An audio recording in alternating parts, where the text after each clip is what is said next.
terms of plants. I don't believe it. Wait, what's that? I'm gonna plant, we're zone 5B for like plants, you know? So Oh. plants have like a hardiness rating. So 6 is a little south of us. So I'm gonna give it a shot because it's December 2nd and was 70 degrees on my day. So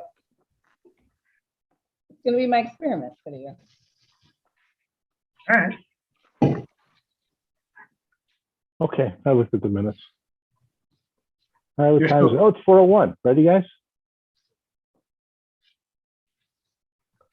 Okay, great. Everyone ready? Thumbs up. Oh, Jen, you got different headset going. This. Oh man, I'm flying by the seat of my pants. I pulled these out of the Okay. dryer. All right, let's get going. Ready? The facility meeting of the Park District of Highland Park is called to order on Thursday, December 2nd, 2021 at 4:02 p.m. Pursuant to Section 7E of the Open Meetings Act, the President of the Board of Park Commissioners has made a finding that it's not practical or prudent to hold in-person meetings because of COVID-19 public health emergency. Neither the elected officials nor the public will be allowed to attend regular or committee meetings in person, but will participate virtually. Links to the virtual meeting can be found on the Park District website. Roxanne, could you please call the roll? Commissioner Bernstein, Here. Commissioner Kaplan, Commissioner Freeman, Here, Vice President Grossberg, Here. President Ruttenberg. Thank you, here too. Does anybody know if Commissioner Kaplan will be joining us? He is not. Okay, so I'd let the record reflect that he will not be here tonight. Next item on the agenda is additions to the agenda. Director Romes, Executive Director Romes, excuse me, I don't want to demote you. Executive Director Romes, are there any additions to the agenda? I have none from staff. Okay, great. Any commissioners, does there anybody have additions to the agenda? Okay, hearing none. Next item on the agenda is public comments for items on the agenda. Executive Director Romes, is there anyone from the public attending this afternoon's meeting? There is not, Commissioner Bernstein. Okay, great. So we'll move on to the next item. However, I'm sure Roxanne is in previous practice. If someone decides to join us and they wish to be heard, that they will exercise and use the raise hand feature on Zoom, and we will be, and myself as chair will be let know that someone would like to speak. So I'm sure Roxanne's all on board on that. Happy to do it.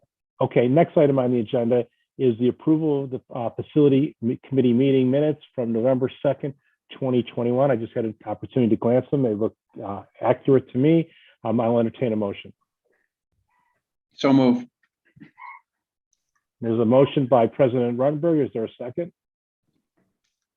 And there's a second from Commissioner Freeman. All in favor, say aye. Aye. The ayes have it. The motion carries. Okay, next item on the agenda is the Centennial Ice Arena project update. Manager Schwartz to present. All right, can you guys hear me? Yes. All right. And can you see my screen? Yeah. Yep. All right, so we've been busy with the Centennial Ice Arena renovation project since we awarded the contract in October, or sorry, I think that was the end of September. We have been working through the program and the layout, and I'm here today to show it to you. And I'll cover next steps as well. All right, so here's the existing floor plan. I'm not going to linger here too long, but I'm going to use it if we want to toggle back and forth so you can see the changes. So one major issue that we wanted to address through this renovation is really the entry experience, that welcoming experience. When you walk into the facility, the reception desk is around the corner, so you don't get to see the staff waiting for you. So that was one of the biggest changes that you'll see in this new design. So here's the new layout. it may be hard to read, so if we want to get into this more, I'll open a different screen so we can zoom in, but I want to highlight the major changes. Hold on a second. So we're creating efficient locker room layouts. So I've highlighted those in Amalia, blue. let me interrupt you. Is there anything changed since we've seen this last? I don't think you've seen this. Okay, all right, thanks. So we are creating a more efficient use of locker room space by having a shared shower, and each locker room will have its own single user restroom.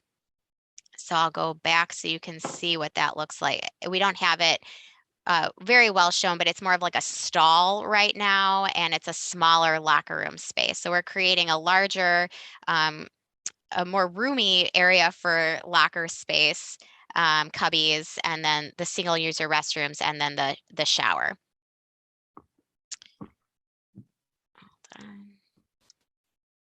And here's that welcoming entry. So we're adding a small addition here so that when you walk into the building, you are immediately greeted by the staff at the reception desk, which is different from what it is now. And so like I said, we have the reception upon entry, and then we have the connection to the office space. I'm going to go back to the original so you can see. So right now we have the reception desk and the office space is back here.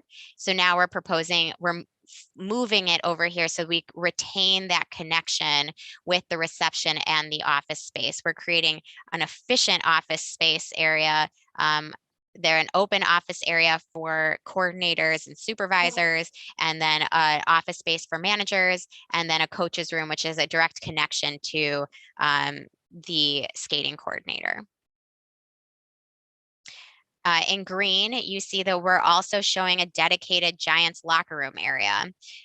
So that is where the current reception and staff offices are located now. And in the Giants locker room, there will be a single user restroom and storage or office space. We're increasing viewing to what is currently the gymnastics room.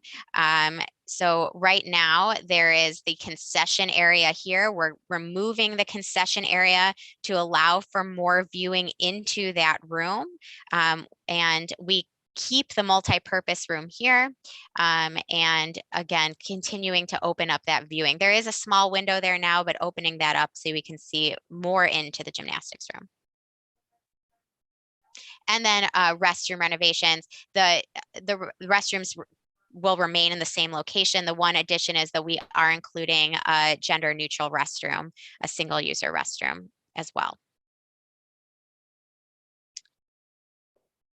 I'm going to move here to show you an elevation. So also part of this renovation, we're removing the drop ceiling, and by doing so, we're brightening the lobby, making that space a little bit more open. Through this exercise, we've identified that there could be a possibility to add a mezzanine space for improved viewing into the skating rink and the gymnastics area. Woodhouse Tanucci and their engineers are looking to see if that's even feasible, but we did want to mention that that's an exploration that we're going through right now. That would not impact the base program layout. It would just be an addition. In addition, and not impact the current design. Before I go to the exterior improvements, are there any questions? Anything I should go through a little bit deeper? Let President Ruttenberg let you go first. Thank you. Could you explain to me how much you're increasing the viewing through this? Is this going to be floor to ceiling windows, or is it going to be something less? How significant are we going to make it appear in a more modern design? So we have not gotten there yet. We're currently in just looking at program and layout. So the size and the type of the window has not been selected, but the amount of windows has been increased. So I'm going to go back to the original. So right now we have this concession space here. So Mhm. there's really no viewing except if you stand right here. But you're just seeing this this blocks your view into the gymnastics area. Well, the reason yes, I know, I appreciate all that, but I'm saying when you have people and mostly parents and then maybe siblings, they're standing around you go to the other view, the multi-purpose room in the lobby, and they're trying to watch somebody, you want to be able to have a full interior view, whether it's a skating rink in there or it's gymnastics, and having little tiny windows, no matter that you open it up. I mean, we really should make it major, especially if we're trying to give this a more modern look. I am one of those parents right now, and I feel that pain because I can't see my own kid in that gymnastics room. So I get it. I think this will really increase how much you'll be able to see that entire wall into gymnastics. Whether it's a floor to ceiling window, I'm not sure, but it will be a sizable window with the intent of seeing into that room. And I think we have to make it at a height so that people can find a chair and sit down and be comfortable as they're watching. Okay. And All right. now we'll get into our next step of what those actual features and what that looks like. All right. So let's go to the mezzanine. And on this picture, where would you envision, or on the other print, where would the mezzanine area be that you're speaking about? Yeah, I don't have it depicted.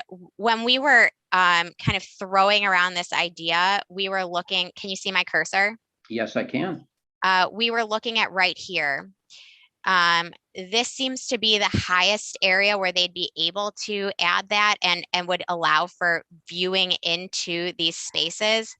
I'm not depicting it here because, and what it might actually look like, because there might be HVAC systems that need to go through there. It just may not be feasible.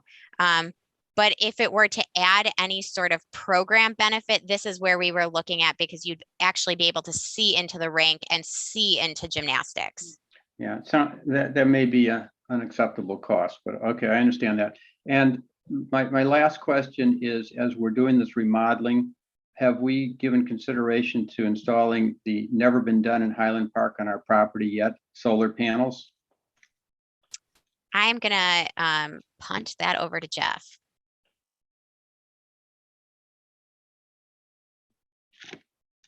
Sorry, I was trying to quickly unmute.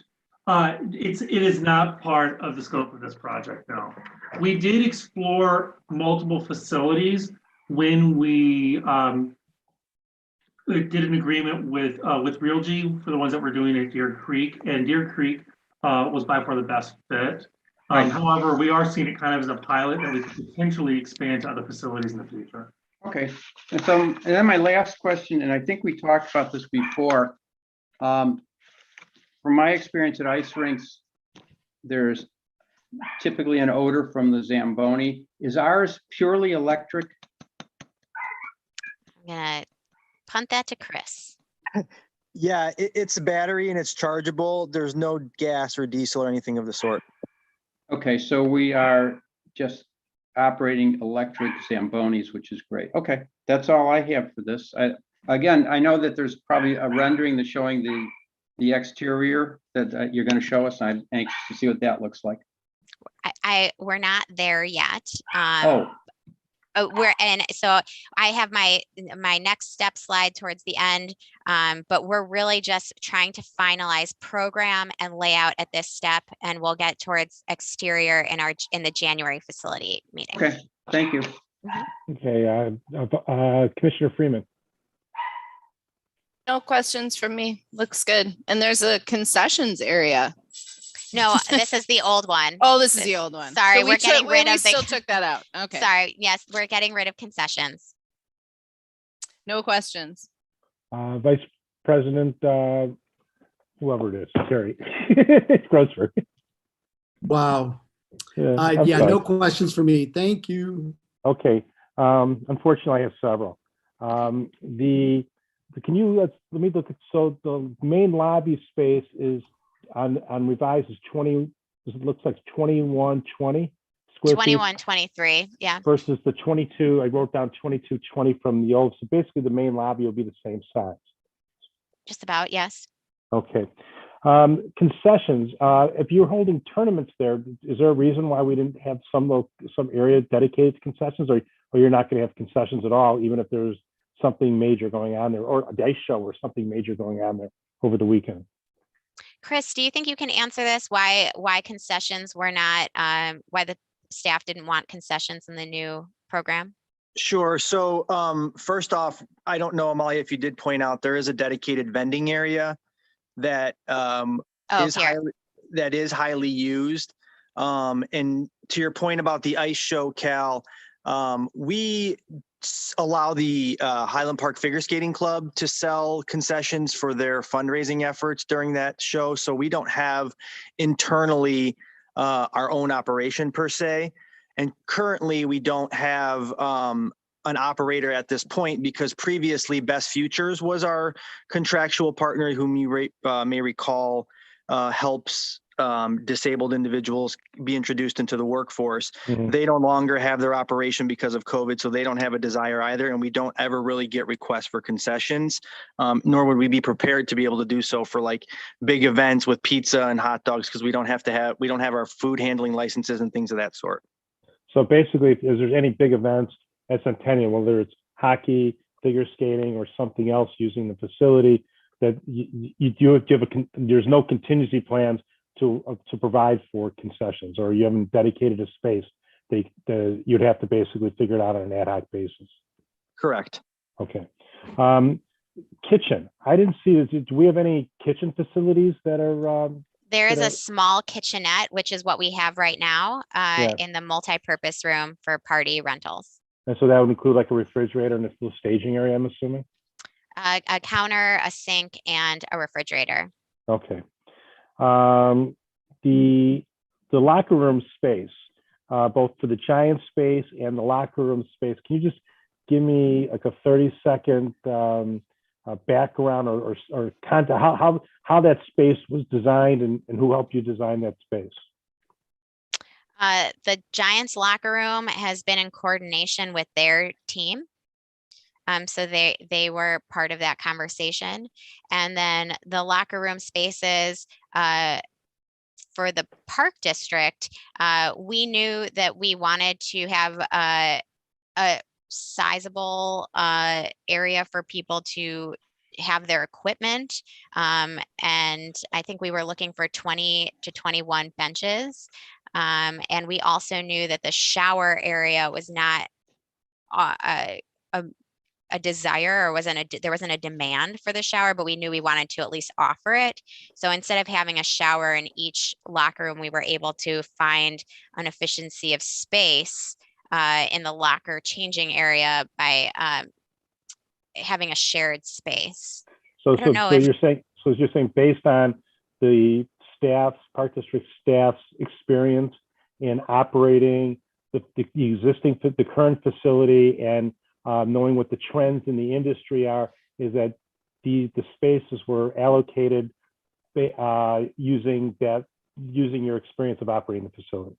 I would think that that's accurate. I don't know if Chris, Okay. you have anything else to add there. Yeah, I do. I could also tell you, Cal, that Carol Sassarosi, who's the manager of Centennial, and I, approximately 4 months ago, went on a field trip day, and we visited probably 6 local rinks from Glenview to Wilmette, Winnetka, et cetera, and took pictures just to ensure that we were, in common place with those facilities of our sister governmental agencies and districts, ice rink locker rooms, and what we've designed is probably better than theirs.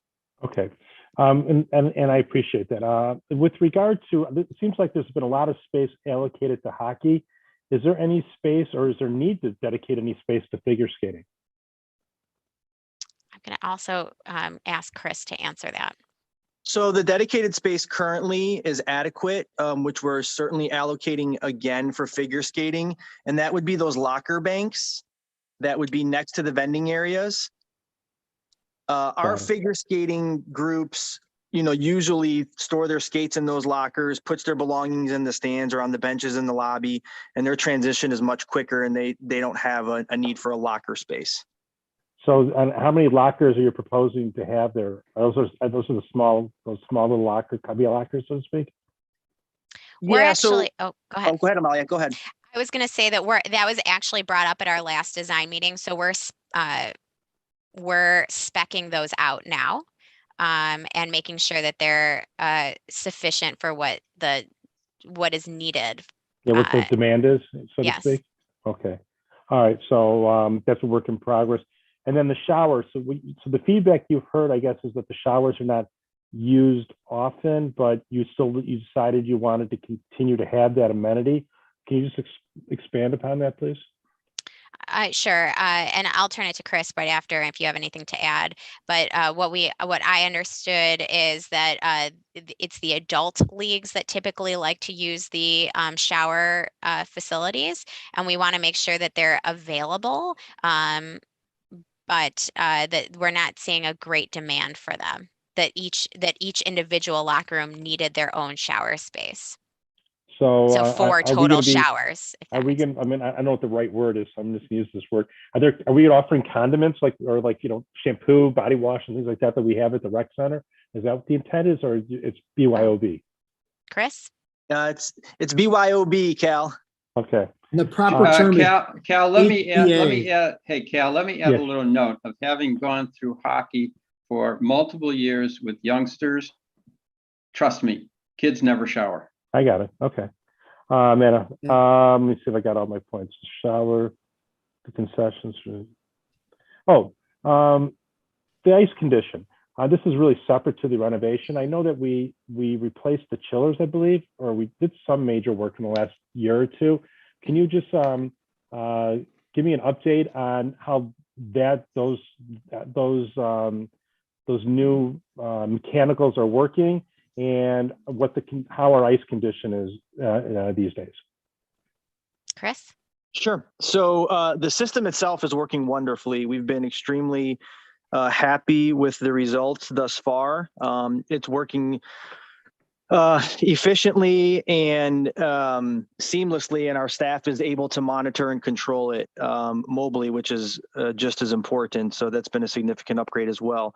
As it relates to our ice conditions, admittedly, we have had a bit of a learning curve, if you will, in terms of how we need to now manage our ice with the new system. So it's such that the system is working so great that at some point our ice was actually building up a little bit too high, because our past practices with our Zamboni and ice maintenance and how we washed our ice and added water to it was building up quicker than we could recognize. So our staff had worked quickly to start to shave the ice, if you will, to lessen the thickness. And now we're back to more of a level playing surface. Our corners are back to an acceptable level.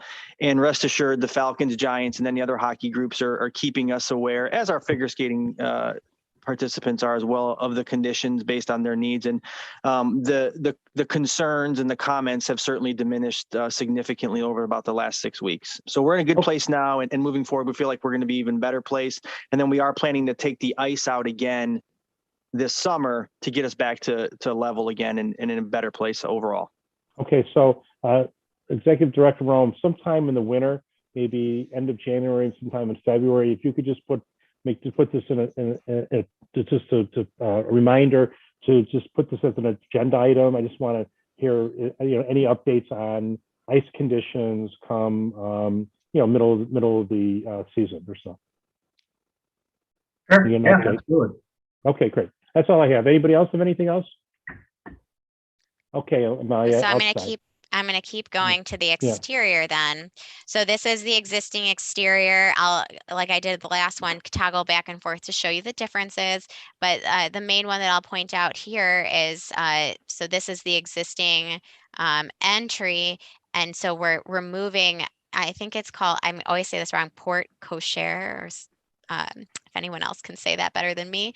Porte cochere. Thank you. We're removing that. And so the entry is actually going to come in through here. So I'll show you how that ties in with the parking lot and the new turnaround. So here's the exterior renovation for orientation. Here's where we were at. This is that new entry. That porte cochere is here, but is now removed. This is north, south, east, west. So we are renovating the parking lot. We are proposing permeable pavement on this area, on the the west. Thank you. I always get disoriented here. The lake is east, FYI. The lake is east, Yeah. west. Okay. Yeah. So this is a new rebuild, which is what is in gray. We are keeping the same amount of spaces in this iteration. There is a swap between a regular space and an ADA space. So as far as counts, it is the same. And so we have a new drop-off aisle, which allows for 5 drop-off, drive cars in the queue, come around. And we have a new pathway system coming around and into the building. What is not shown here is the drainage improvements that we're also addressing as part of this renovation. We have a lot of water that comes from 41 into the back of the building. We are currently doing our underground exploration to make sure that we understand where the utilities are before we start laying those out on the plan. But that is in progress. Those are the main highlights that I want to point out. I will share that we are working with the city right now to confirm this plan, particularly with the forester. So this is still a work in progress, but this is where we're landing. Are there any questions? Questions, comments? Start with Commissioner Freeman. I think it's awesome. Thank you so much. No questions. Vice President Grossberg. I remember this. I don't see further up. Is that remote parking lot being? That's the remote parking lot. Yeah. Yeah, And so one of the it's being conversations we are having that I'll share, thanks for bringing that up, is connection from there into this lot. So that's part of our discussion right now. Okay, thanks. And President Ruttenberg. No comments on this. Amalia, can you just describe what the pedestrian plan is, so to speak? How are you directing pedestrians from the parking lot into the building so they're not interacting with the cars in the cul-de-sac? Yeah, that's been a big, a major part of our conversations when we're meeting with the engineer. And we've gone through a number of different iterations, including one that had like a walkway down the middle here, which I'll say is like the Cadillac of pedestrian access through the parking lot. With that though, we were either increasing the amount of hard surface and therefore costs to the project. And in the other one, we were losing a lot of spaces, which we know we really don't want to do here because it's a high activity area. So we're working with Gaywalt right now to look at some other options with painted crosswalks. We're adding this connection here so that people can get off of the parking lot and onto the sidewalk. We're exploring options of creating a painted crosswalk. Do you see where my cursor is? Yes. Going across the parking lot and even looking at going across the parking lot this way. So we know that that's something we'd like to address. It's something we're working through right now, but it looks like we're going to be addressing it through painted crosswalks and curb cuts. And signage, hopefully. And signage, yes. What about lights? What are your plans for illuminating the parking lot and the cul-de-sac? We will be adding lights. They will be parking lot lights. LEDs that comply with the dark sky ordinance. And Gaywalt Hamilton has a lighting engineer as a sub consultant to their team. Once we confirm this layout, that will be the point when we bring them on to add the lights and do the photometric analysis on this plan. Okay, so that's a, But it's we're gonna part see of a the lighting scope plan. of this project is to add parking lot lights. Okay, so we'll be receiving a lighting plan at a later date. Yes. And what about a landscape plan? Same thing? We will be doing the landscape plan in-house, and it's the same thing. Once we identify the like geometry and the layout of the exterior plan, at that point, Mike Evans, our landscape architect, can take that and overlay the landscaping plan. I mean, with that island in the cul-de-sac, that provides us an opportunity to do some interesting landscaping. So I look forward to seeing what Mike comes up with. With regard to the cul-de-sac, so it looks like you have the ability to stack 5 cars. How wide is it? Is there cars still going to be able to navigate the cul-de-sac if there's 5 cars stacked there? We are told that yes, it looks like it's 20 feet and then 11 feet. So so 31. So that leaves enough room for a car to pass by. It Okay, becomes narrower, as you can see, as you exit. So cars would not have room to queue over here. Then you'll be able to do some type of probably on the surface, be able to put something down to indicate that there's like no parking area or no standing. Mm-hmm. So Well, I'll make a note of that. Yeah, Yeah. and that's getting more into the detail, but good to know now that we should include that. Yeah, I'm concerned about when with cars stacking and people walking in between them, especially with hockey bags and other types of things. And it's dark out and gets, during the winter, obviously it's very dark in that area. So I'm concerned about this. I'll be curious to see what the engineers come up with to try to address those potential issues. Obviously don't want anybody getting hit in the parking lot. Yeah. Okay. All right. That's all I have. Anybody else have anything else? I Okay, have I a want to hear about next steps. Yeah, I have That's a what I next want to hear step about. slide. Okay, so we're in design development. This was the schedule that we shared at one of the last facility committee meetings.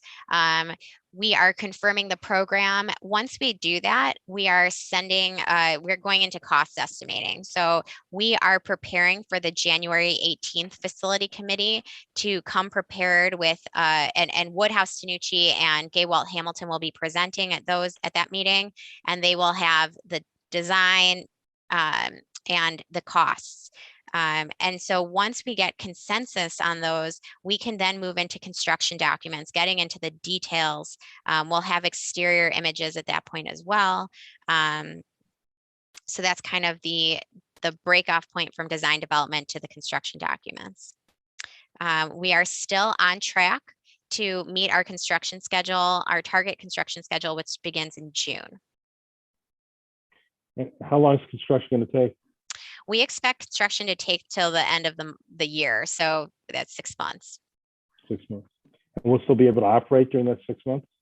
We will not be operating gymnastics over the summer or ice during the summer, but we expect to pick back up in the fall. Okay, you just work around the construction at that point. Ice will be able to enter, has other opportunities for entry into the building, and we're not touching really the ice beyond the locker room area, but we will, and we've already started talking with our team about this, that we want to phase construction or time construction so that we can have programming operating back in the fall. Got it. Okay. Anything else? I don't have anything else, no. Okay. Commissioners, Vice President Grossberg, anything? No, I'm good. Commissioner Freeman, Nothing from me. President Ruttenberg. Nothing now. I think it's a very exciting project. I'm really looking forward to seeing how you've done a lot of good work here, and I can't wait to see the finished product. So nice job. Thank you. Thank you. Okay, that's it on that.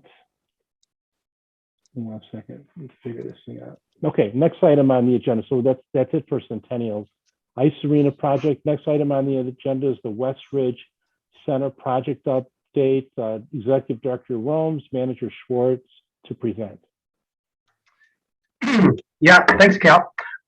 So at our previous facility meeting, we've talked about the RFQ process for the hiring of an architect, as well as a team that includes a civil engineer, a mechanical engineer, and landscape architect as well. So we have, to this point, gone through 14 different requests for qualifications, evaluated those qualifications, selected 4 firms to come in for interviews and participate in a design competition.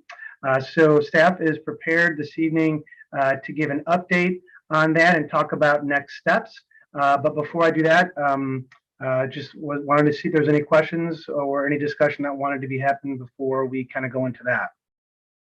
Okay, and is there anything from Director Schwartz on this also? She's going to be presenting on the architects and the process we went through. So she could begin that conversation if you'd like. Are we doing that in closed session or an open session? We were going to start it in open session, and then when we get into the detail analysis of the architects, we could go into closed session. Okay. Does any of my fellow commissioners, there's anything that they'd like to talk about before we start hearing presentations? President Ruttenberg. But I'm looking at multiple screens here. That's why I'm kind of like looking off in different directions. President Ruttenberg, you're over here, by the way. No, I'm over here. Yeah. No, I think we'll defer. Vice President Grossberg. No, I'm good to do whatever the chair sees fit. Thanks, I appreciate that. Commissioner Freeman? Nope, I'm good. Okay, I did want to talk about something, and I talked to Executive Director Romes about this earlier today. I had the opportunity to watch the presentations of all 4 architects, and it's always, obviously, they're 4 very accomplished firms, and you know, some of them much smarter than I am, and they came up with different types of concepts for the property. And I know that over the last year and a half, we've had a lot of starts and stops with regard to where we're going with the project. And one of the things that I heard, 2 of the things that I heard during those presentations I wanted to discuss as a group before we get into more detailed about the architects and the presentations there. The first thing I'd like to discuss is that as we went through the update of the green print plan, we pretty much concluded that it was not feasible to seek to renovate the existing building, the existing school building that used to be a school, West Ridge, that it would be cost prohibitive, and it wouldn't, and even if we were able to do it, if functionally it would not work. We did hear from one of the architects a plan to renovate the existing facility that I found interesting, and I thought, based on the fact that we've now had the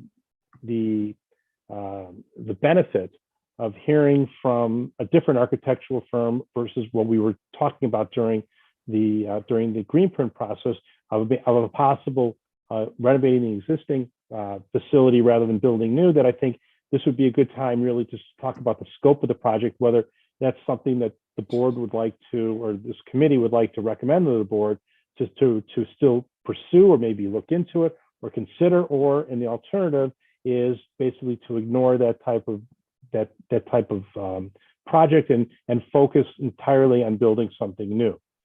And the second thing I'd like to talk amongst us is with regard to locating the new facility. If we decide to build new, do we want to build it within the existing footprint, or is there another location on site that we may consider? So I thought this would be a good opportunity among, at least we have 4 board members here, at least to have that discussion.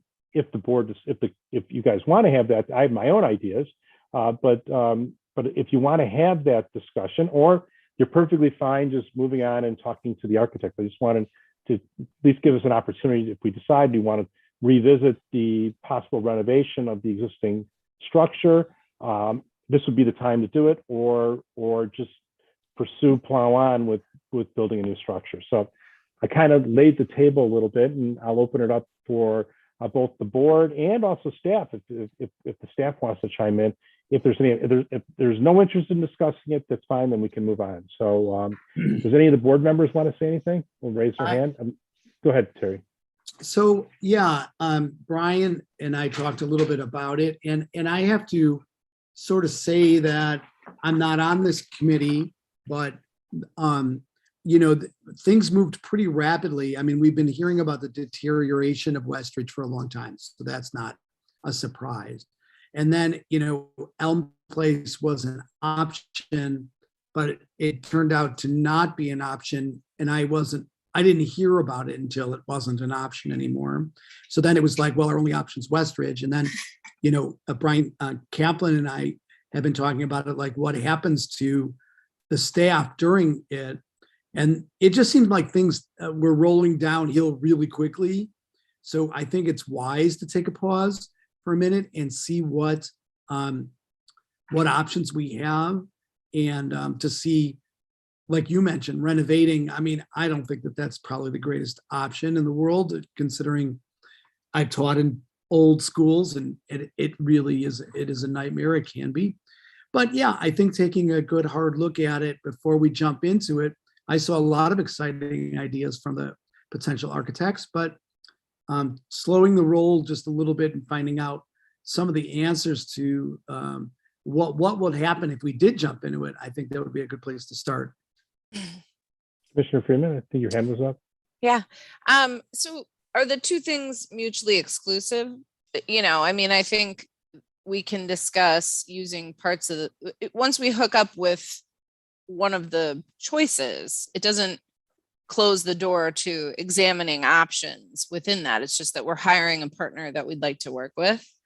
So I don't know, if it's something to hold up a process necessarily over, but I think it's good to talk about. And during the green print update, was it determined that it's not feasible, or just that the cost benefit analysis didn't win out in favor of renovation versus new? Hey, could I jump in? Yeah, sure. I'm sorry, I'm not trying to overtalk anybody, but I think that I want us to understand something from what I got from the white presentation. Oh, that's sweet. From the white. She's on her way to tennis, Park District tennis. Oh, so what I got from the white presentation is that their proposal was to salvage, I'll just call it the bones of Westridge. Or the shell. The shell of Westridge. Yeah. And that we were going to have fundamentally a brand new building within the confines of the shell of Westridge, which I thought was an intriguing concept. So that we're not talking about taking Westridge and fixing the plumbing. We're talking about, in essence, a new building within the shell. And But why is it worth think the things saving? are Like, different. what is the point of saving the shell? Is it architecturally significant? I mean, you're displacing staff. If we rebuilt a new building elsewhere, we can continue to function in one space and then switch over to another. So like, to me, there'd have to be some really good reason to keep that shell. Well, one of the reasons that they came up with was the cost of getting the project in at the 15 million. And again, I thought their design was really intriguing because we had separate modules that were accessible from separate entrances, yet there was a common connector with that, which I thought was, to me, a really great idea, an interior park that would let little kids go out and play or let adults go off and walk. And it seemed like it may have been somewhat more responsive to the community of not having this, what we were seeing as these starkly modern buildings in the midst of the residential neighborhood. That was the difference, by the way. It's not repairing Westridge. It's using the shell or the bones, as I said. Yeah, it's my recollection from the green print process that, at least, and correct me if I'm wrong, but is that the focus on with regard to the existing structure of Westridge was just renovating it, not basically, as Barney has outlined, using the shell and basically building new with inside.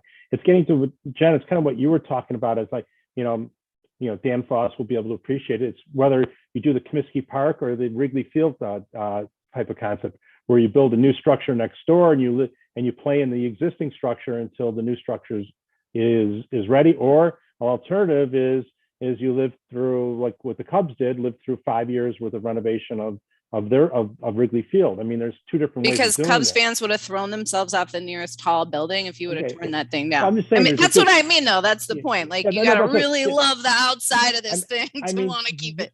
There is, something to be said. And again, I'm not arguing one way or the other, but I'm just saying there's something to be said regarding the scale of the existing building, how it interacts with the neighborhood. The fact of the matter is that important architects had worked on West Ridge. I'm not saying that is determinative, but those are things that, this is not in an industrial park. We're not starting in an area, a green grass site. We are trying to incorporate the new building within an existing thriving neighborhood. And so it has to flow. It has to, well, I guess the term I'm thinking of is not, we're not trying to alter the character of the neighbor. We want to be good neighbors to the West Ridge area. And Yeah. I think that I think that if it's possible to to be respectful of the existing context and still be able to get the uses in a obviously in a financially cost beneficial way, then it's something that we should look into. Because I always thought, and I talked to Executive Director Romes about this today, it was my impression that it would be cost prohibitive and functionally the building could not function if we decided to renovate West Ridge. And I kind of put that to bed, saying that it's always better to build new. I mean, I listen, Jen and I, we just renovated our house. Oh, and yeah. we went through all that whole thing. Okay. I mean, it's always better. I always tell clients, it's always better to build new. It's easier. Okay. And it's always, you never know. Listen, I went over budgets because I had to you find there's unforeseen things, and those are things that we have to be sensitive to. But I think in order, because if we decide to build new, then if we build new in the existing footprint, then we have the same issues that Terry brought up. Where are we going to house our staff during the time of the rebuilding, or do we put it in a different location on site? But if we put it in a different location on site, then we still have to be sensitive to the neighbors, because obviously it's going to be less impactful to one set of neighbors, but more impactful to another set of neighbors. And as you know, the one constant thing in this community, change is always difficult, okay? Because it's always, people don't like change. So Sure. I just don't, I'm questioning the timing, not of having the conversation. We can have it any time, but does it have anything to do necessarily with who we choose? I assume we're not choosing a design. We wanted to see what these people had to offer to see if they're a good partner to work with. But I would like to explore, once we've chosen a team, where should this thing go? What if we put it over by Red Oak and had a way for the kids to move back and forth from, our school to their after school program, or whatever the case may be? There's 1,000 different options for how this all looks. Yeah, it's just hard to explore that till we are working with somebody. I would say that it may impact who we decide to go with. There's certain architects who specialize in renovating existing, what do you want to call historical or non-historical structures. You have other architects who are more green grass sites. It's like, you have lawyers who do different types of work too. There's different areas of specialty. Oh, for sure. So, yeah, and so it may be that depending on what the board decides to do, whether build new or renovate, it may impact who we decide to go with as an architect. For you, I mean, I do think, looking at all now, clearly, like, some were much better than others, but if I had to say that we had to work with any one of them, and we would be able to find a way to have a building that we really enjoy, I think that. Are there a couple that would be better suited for us? Definitely. So yes, let's have the conversation to figure out, who that is and why. But I don't think it's like, if we decide to renovate any part of the building, it's a deal breaker for one or all. I don't know. I guess the threshold question, just rounding it back, and is it something that within the scope, and maybe before I turn over to staff, is it something that we would like to explore? Are we fixated? Do we want a new building, or do we want to reopen the old discussions with regard to possibly reusing the existing structure? Granted, maybe only using the shell of it, but reusing the existing structure, or do you want to delay this discussion until we have an architect in place? And I think At what point do we do community engagement, I guess? Because like you were saying about Wrigley, that's where I would ask the community, like, how freaking important is it to you that you have this little white old schoolhouse right up on the front of the road? If you talk to the community, I'm 99.9% sure they're going to say we don't want any changes, that we like the way it is. Really? And yes. Listen. Not the people I know. Amalia's laughing at me. You have NIMBYs everywhere. You know what a NIMBY is? Well, the people who live right around there, I'm sure, but yeah, that's who you're going to hear from. I'm a neighbor. Okay, so it's you're going to hear from the NIMBYs. Listen, that's my life, hearing from NIMBYs. So I get it. Okay, so it's that there's going to be a time and place for community engagement, but I think we're the clients here. We're driving the project, and if we think it's important to try to at least to investigate using try to reuse as much as possible the existing facility and keeping it in the footprint or close to the footprint where the existing facility is, maybe we should let the architects know that. If we're not interested, listen, it's awkward having West Ridge where it is and the parking lot where it is. I mean, that creates a walk. I mean, it's obviously, if in the best of worlds, I mean, look at the rec center. It'd be much better if the rec center was near the parking lot instead of having to do that long walk. No, I get it. But to use a personal anecdote, I ripped this house down to the studs, and I guarantee you building it from scratch would have been way less expensive. I know, but there were certain things we really wanted.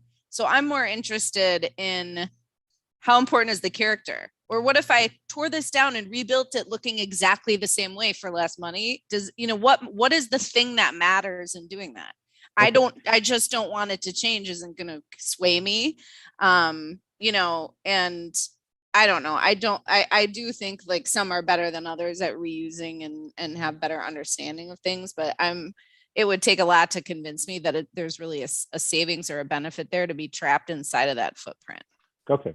I'll open it up to staff. If Executive Director Rums, if anybody from the staff wants to chime in, I'd really be interested and curious to hear their opinions. Well, the only opinion I think that, and certainly Amalia, Jeff, Chris, Dan Voss, anybody who is on the meeting, if you'd like to go around, we certainly can. But we did put together a best-in-class process for getting to this point. We worked with Lakota Group through the Green Print update. Cal, I know you were on that committee as well, to get us to this point. And then we developed a process that said, next step is we want to get together a team that we can collaborate with, that can work with the board, work with the staff, work with the neighbors, work with the community to be able to precisely talk about what we're talking about right now. The civil engineers, the mechanical engineers, the architects, construction management firm will all take us through a process. Brian, let me stop you. I'm sorry to interrupt you. I get that. We talked about that today.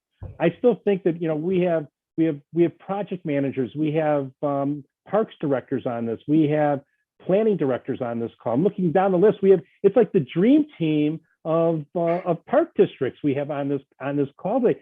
I'd like to, what are their thoughts? I get it. They're not architects, they're not civil engineers, but clients sit down and talk about stuff all the time, and they don't let architects, civil engineers drive a project. The client's supposed to drive the project. And I think that if it's important to us to try to preserve the existing structure, even if it's the shell, that we should have that conversation and direct whoever we decide to hire as our architect or consultants. That's what. But the difference is that I heard something in the architect discussions, or I guess interviews, that I thought was not feasible. And as a result, and we didn't have architects involved when we thought it was not feasible. We talked as a green print committee and said, well, it sounds like it's going to be, it wouldn't be financially prudent to try to even look at renovating the existing facility. We've heard now different information. And as a result of the different information, is anybody's opinion changed? That's what I'm asking. We don't need civil engineer to come back and tell us that we could do this. We don't need an architect to tell us. Does anybody want to pursue this or not? If I'll start and then we can go around. My opinion has not changed, but I remain open to making sure that we explore this with due diligence with an architect. So, anybody else? Anybody else from staff? It's Chris. Yes. Yeah.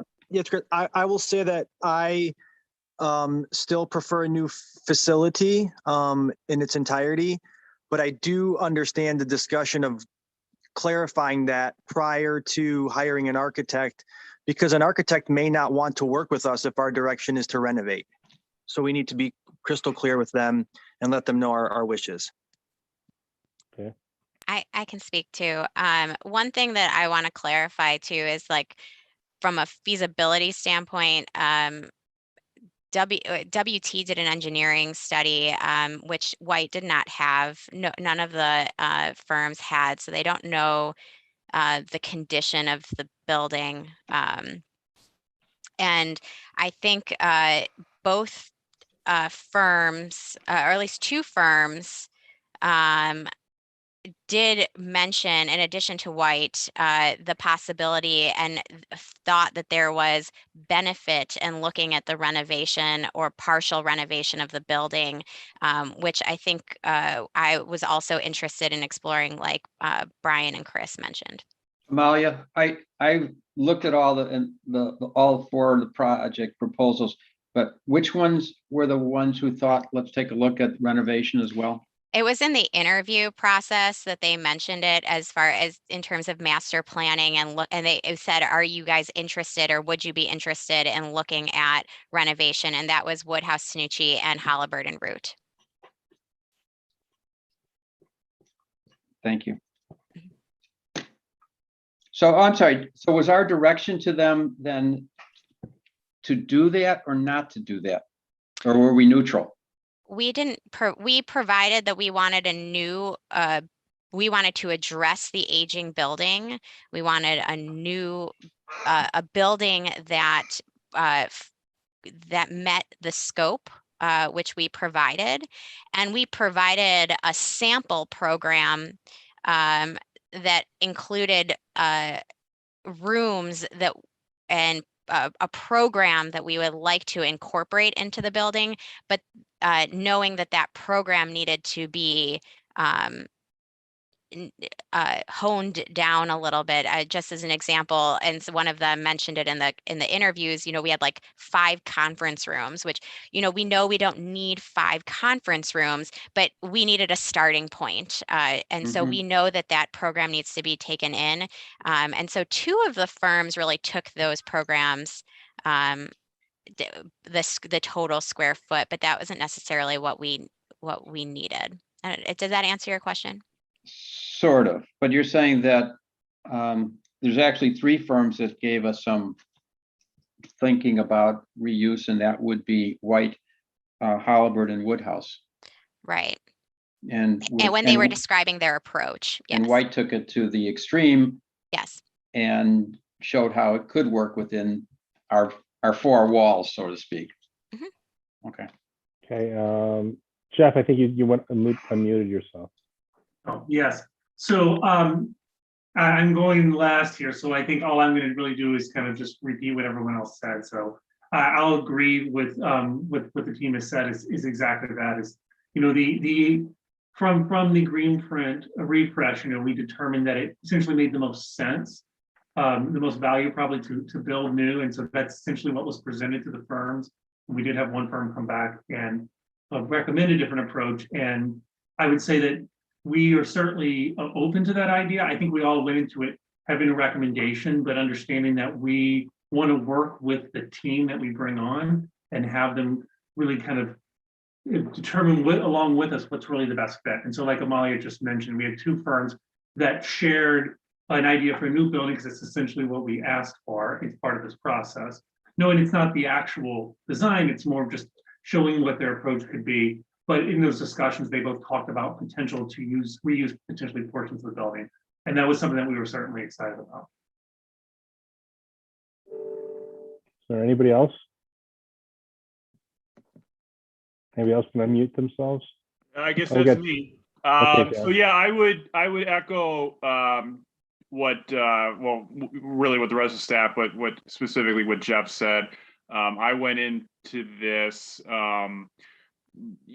obviously interested in what they brought, but really more so looking at which ones I would want to work with, and so I wouldn't see.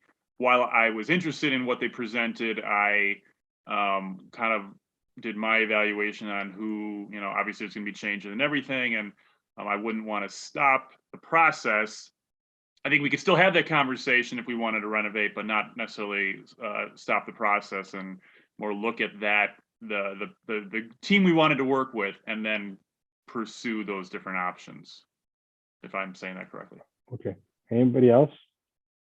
Because what I'm hearing is at this point, and maybe I'm mischaracterizing this, but is from what staff is saying is that don't focus on the substance, it's focus on the form, basically, who we feel comfortable working with, and then work with that architect, and then as the project evolves, we can there'll be at one point where we'll make that decision where we'll come to that cross in the road, so to speak, and be able to either go one way or the other way with regard to reusing some portion of the existing building or building completely new. And if we decide to build something completely new, then the next fork in the road, so to speak, would be whether we build in the existing footprint or look for a different footprint.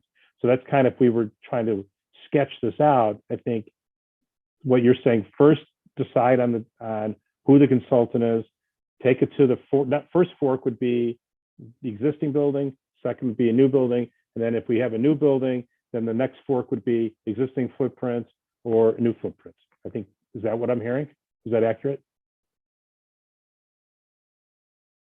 I think everyone's shaking their head, so I guess that's accurate. Okay, so board members, that's what our staff's telling us. Do you want to talk about the firms now? We can talk about the firms in closed session because it's considering hiring a contractor, or do you want to have further discussions about the scope within an open session? How do you feel, Barney? I would like to go into closed session. Okay, Terry? That's fine. Jen?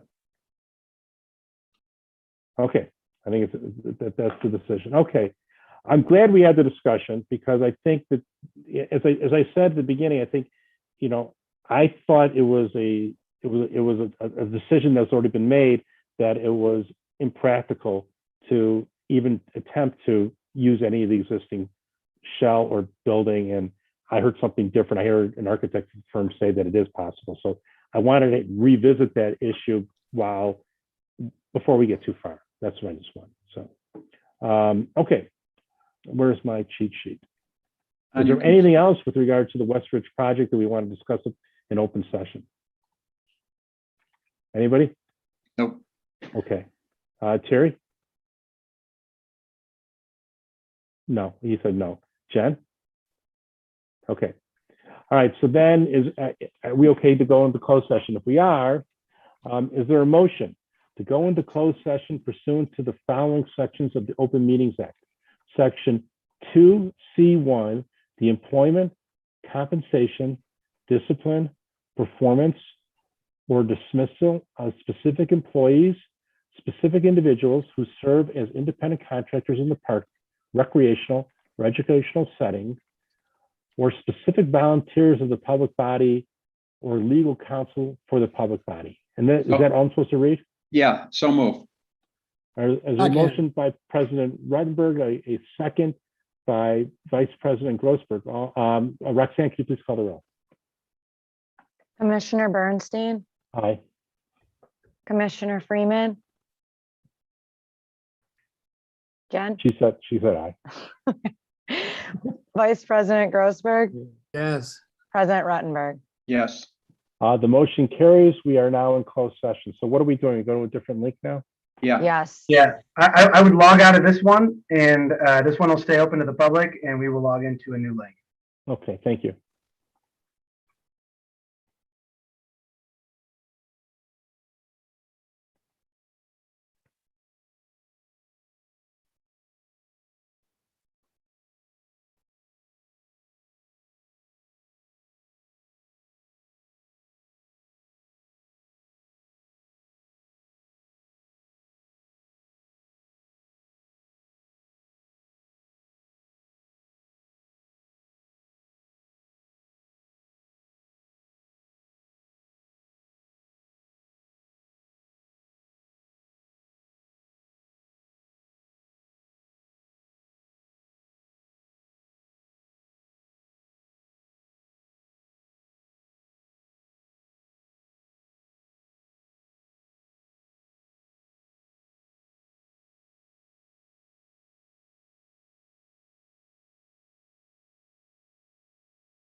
Okay, we're back. We're back. Okay. Is everybody here? We got Jen here. We have Barney's here. Terry's here. If you unmute yourself. Okay. Is there a motion to reconvene into open session? We're already in open, we're back in open session. Well, that's according to my cheat sheet. This is what we need to do. Well, do it. Just do it. Close out of open session. So now the facility committee has reconvened into open session. Okay. Move to So let adjourn. me- Then we're not there yet. I'm not sorry. Is there any other business? Is there any other business from the staff for the board? I have one item. Is there anybody else Oh. have anything? I take back the move to adjourn. Okay. The one item I have is that we had budget books delivered to us. What's the timetable for us to review that? December 8th is the finance committee meeting. I'm sorry, yes, next Wednesday. So next Wednesday, so we want us to review the budget books by next Wednesday. Okay. Yes. That's my question. Anybody else have anything else? Okay, I'll entertain a motion to adjourn. Do you want to do? One thing, Nobody's you're here. right. Nobody's Is there here. Don't anybody worry from the about it. public?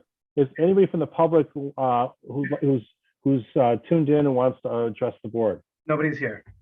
Roxanne, is there anybody here? No one's here, Carl. Okay, great. I There's move to nobody here. Now I'll adjourn. entertain a motion to adjourn. There's a motion by Second. President Rundberg, a second by Vice President Grossberg. All in favor, Third. say aye. Aye. Ayes have it, and the motion carries. We're adjourned.